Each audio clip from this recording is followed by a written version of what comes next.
Yet the context is as important as the timing. On Wednesday, Putin is due to welcome Iran's Hassan Rouhani and Turkey Recep Tayyip Erdogan, a noticeably small list of guests that leaves out the US and Europe to the same Black Sea resort to discuss a political settlement in Syria. Here, on Monday, he met with Syria's Assad, a man widely recognized as behind the deaths of thousands of his own citizens, but now, even after 5 years of savage sectarian warfare, the victor without many spoils. Monday's meeting was presumably to explain to Assad what a Russian-brokered political settlement in Syria would look like, and perhaps for Moscow to hear input from Damascus before the real power brokers in this proxy war meet Wednesday to forge a deal. Still, the dynamics of the hug are clear. Putin looks like 17 years in power have taken their toll, but he is grinning, and not mired in the quagmire of Syria as his detractors warned he would be when he entered the war in 2015. It should be captioned as though the war is over, even though days earlier there were reports of phosphorus being used on rebel-aligned civilians in the Damascus suburbs. You can't see Assad's face in this photograph, but this is the second time we are aware of that he has left Syria at all since the conflict began in 2011, so you can presume HE's pleased about that, at least. Wednesday sees the meeting of Turkey, Iran and Russia. Iran and Russia often have slightly divergent ambitions for regional influence, but they both seek to bolster Damascus' grip, and have done so with brutal efficiency.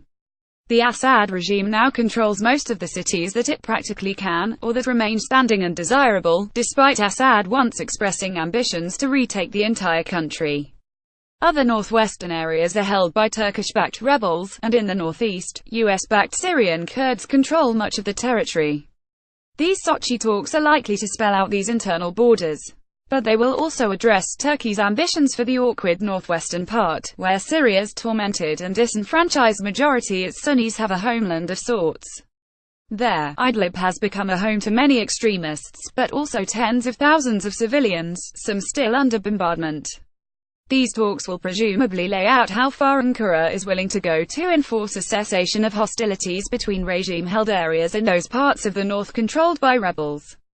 But there are some crucial actors missing from the picture. What's not in the picture? Firstly, the Syrian Kurds aren't there, and aren't invited on Wednesday, as far as we know. That would make sense as Ankara has labeled them terrorists, because it is at war with Kurds along Turkey's southern border. But the Syrian Kurds have had a comfortable enough relationship with the regime and control the vast swath of northeastern Syria that ISIS has been vanquished from with American assistance. A key question is whether the regime is happy for a city in this area as important as Raqqa to remain in Kurdish hands for now, and how Iran and Turkey feel about that too. Secondly, there is one country not in the picture, or at the talks, that used to be considered indispensable in such geopolitical arrangements, and that's the United States. Putin and Trump spoke many times recently in Vietnam, and issued a joint statement on Syria, agreeing that their efforts would continue until the final defeat of ISIS is achieved. The State Department, which a spokesman recently admitted was suffering low morale owing to heavy staffing shortfalls, has insisted there have been intense, difficult negotiations over this statement.